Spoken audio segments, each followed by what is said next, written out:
Қайырлы күн, құрметті пайдаланушы. Менің есімім Гүлдана, және осы қысқа бейнероликте мен сізге қалай біздің бағдарламаны пайдалану керектігін көрсетемін. Осы бейнероликті қарап шыққаннан кейін, сіз өзіңіздің мәселеңізді қалай шешуге болатынын түсінесіз.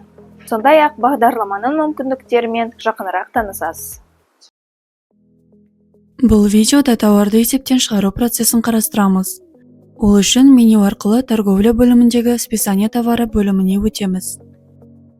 Мұнда таңдалған сауда нүктесіне қатысты барлық есептен шығарулардың тізімі сақталады. Жаңа есептен шығаруды жасау үшін новое списание батырмасын басамыз. Құжатты құру формасы ашылады. Күні мен уақыты автоматты түрде қойылады. Қажет болса өзгертуге болады. Қосымша ретінде документ основания және примечание жолдары бар. Қажет болған жағдайда толтыруға болады. Енді тауарды қосамыз. Ол үшін добавить товар батырмасын басамыз. Тауарлар және олардың ағымдағы саны көрсетілген таңдау терезесі ашылады. Тауарды қосу үшін оны тізімнен таңдаңыз. Терезенің төменгі бөлігінде санын көрсетуге болады. Қажет болса есептен шығару бағасын өзгертуге немесе өзгеріссіз қалдыруға болады. Добавить батырмасын басамыз. Тауар есептен шығаруға қосылады. Тауар қосылғаннан кейін келесі әрекеттер қолжетімді. Карандаш белгішесі арқылы тауардың санын немесе бағасын өзгертуге болады. Өзгерістерді қолдану үшін изменить батырмасын басамыз. Егер тауарды жою қажет болса, действие бағанындағы себет белгішесін таңдап, жоюды растаймыз. Форманың төменгі бөлігінде есептен шығарылған тауарлардың жалпы сомасы көрсетіледі. Бұл жол тек қарауға арналған, өзгертілмейді. Барлық деректер толтырылғаннан кейін сохранить батырмасын басамыз.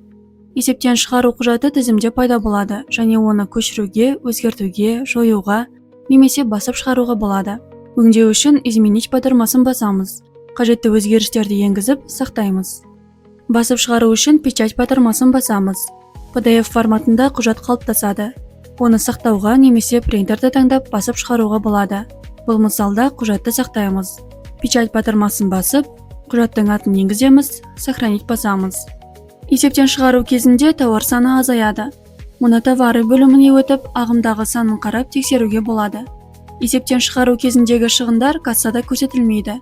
Ол үшін бөлек касса расходы бөлімі қолданылады. Есептен шығаруды жою үшін действие бағанында 3 нүктені басамыз. Кейін удалить батырмасын таңдап, әрекетті растаймыз. Құжат жойылады. Осылайша тауарды есептен шығару бөлімін толық қарастырдық. Бұл бейнеролик сіздің сұрақтарыңызға жауап берді деп үміттенеміз. Біздің арнамыздағы басқа да оқыту видеоларын көріңіз, немесе кез келген уақытта 8-702-778-99-11 нөмірі арқылы хабарласыңыз. Бізбен бірге болғаныңыз үшін рахмет. Сізге сәтті сауда тілейміз.